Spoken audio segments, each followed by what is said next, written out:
Dès que cet homme est sorti, la déclaration du Seigneur Jésus est « Maintenant le Fils de l'homme a été glorifié ».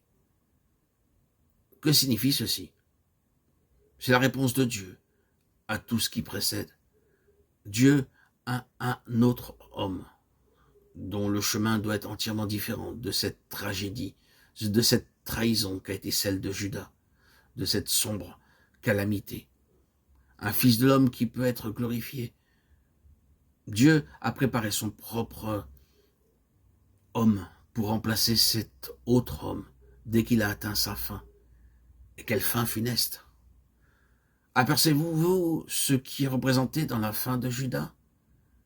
Quand il s'en va, Dieu introduit son homme, celui qui peut être glorifié.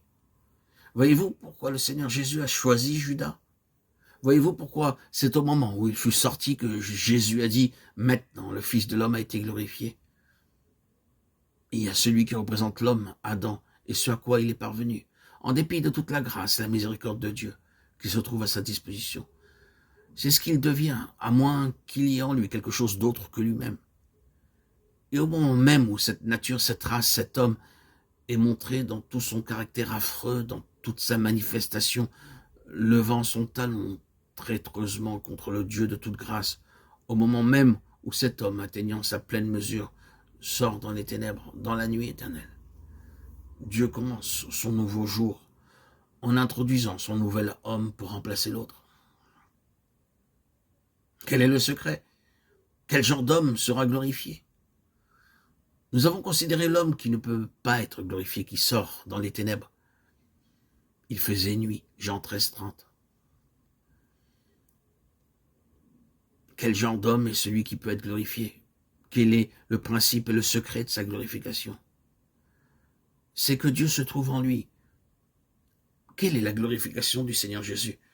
C'est la manifestation, la révélation du Père en lui, de ce secret qui le rend autre que le type d'homme représenté par Judas. L'espérance de la gloire, dans son cas, la certitude de la gloire, était le fait que le Père habitait en lui. Maintenant, le Fils de l'homme a été glorifié, et Dieu a été glorifié en lui. C'est une déclaration globale au sujet de la glorification du Fils de l'homme.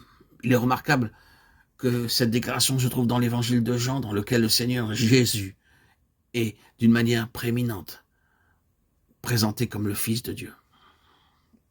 Maintenant, bien sûr, nous parvenons à percevoir l'intérêt et la puissance de ce qui précède, lorsque cela est transféré de l'homme céleste personnel à l'homme céleste corporatif. Aussi l'apôtre dit, en sorte que Christ habite dans vos cœurs par la foi, Éphésiens 3:17, Christ en vous, l'espérance de la gloire, Colossiens 1:27.